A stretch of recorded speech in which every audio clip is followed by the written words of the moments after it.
Okay, good morning po mga tropa, mga kapadyak. So, we're here at Naga City, our fourth day. So, tapos namin yung third, namin, kagabi, dumating kami rito from lugar yun,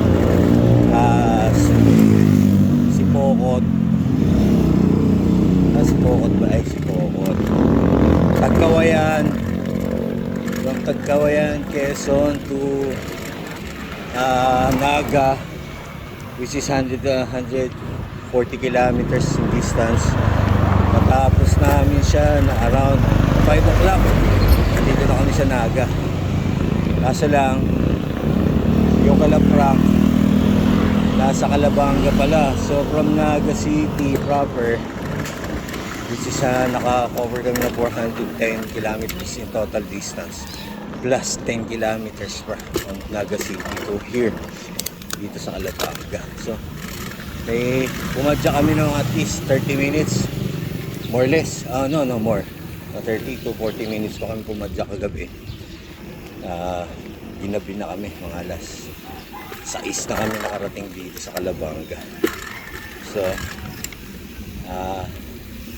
surprisingly, din namin nakapag-prepare na sila nanay ni Marge, nanay ng gabihan. Sarap na pagkain na kinain namin, una namin, tawag dito, pakpet, tapos ginisang hipon, pritong isda, yung mga kinain namin kagabi. Tapos may special atsara pa na gawa ni nanay. Kasi yun ang pinapunan namin. So in total nakaka 20 kilometers na kami from San Jose del Monte, Bulacan hanggang dito sa Naga. So bukas, our final journey, 160 kilometers pala siya from Calabanga to Sorsogon City. May 160 kilometers pa siya. Alis kami dito bukas mga alas 3 na madaling araw. Sorsogon. So yun yung namin. Pero bago kami punta ng Sorsogon, dadaan muna kami ng Cagsawa Ruins, which is 100 kilometers galing dito sa Naga, plus additional 58 kilometers from Cagsawa to Sorsogon City. Mababa yung padyak namin bukas. Yun yung then sa Sorsogon na kami sasakay pa uwi linggo ng gabi. So maghapon din pahinga muna kami sa Sorsogon, yan ang plano.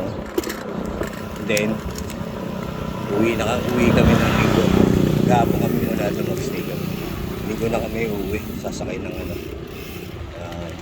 bus pa Manila. Sa update about our bike adventure, sa 420 kilometers na namin ginawa pag-bike. Actually wala na sana abirya, akala ko magiging 100% smooth na yung biyahe.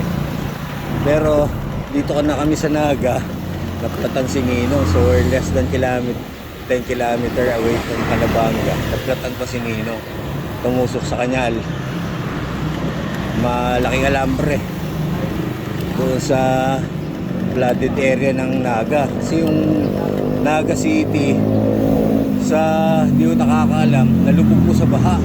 Kaya po yung halos yung buong Naga, maputik po majority. Almost 90% ng Naga maputik pa hanggang ngayon. Hindi pa actually nakiklear na 100% yung kalsada. Maputik, medyo malangsa, maraming tambak ng basura. Kaya tingin ko personally, may mga patay na hayop dun sa mga nakatambak na basura. Hindi maganda yung amoy. Kaya hopefully yung Naga makarecover soon. Tingin ko naman nag-e-effort kasi nung nadaanan namin yung Naga, Bilaor, continuous yung clearing operation nila at saka yung clearing and cleaning. Madaming mga bahay pa rin na nakalubog. Majority sa Milaor na nadaanan namin kasi parang ano pa hanggang knee deep, gatuhod pa ang lalim hanggang gabalaan sa iba pang lugar sa Milaor. Pero dito sa Naga wala nang tubig, yun nga lang ang iniwan ng baha, putik. So maputik na yung Naga City plus matraffic sobra. Pero yung traffic manageable naman kasi light to moderate sa ibang lugar heavy, talagang walang galawan. Pero dahil bike kami, nakabisikleta tayo ang grupo, nakalusot kami sa traffic, singit-singit kami tapos sumasampa kami sa gutter, no?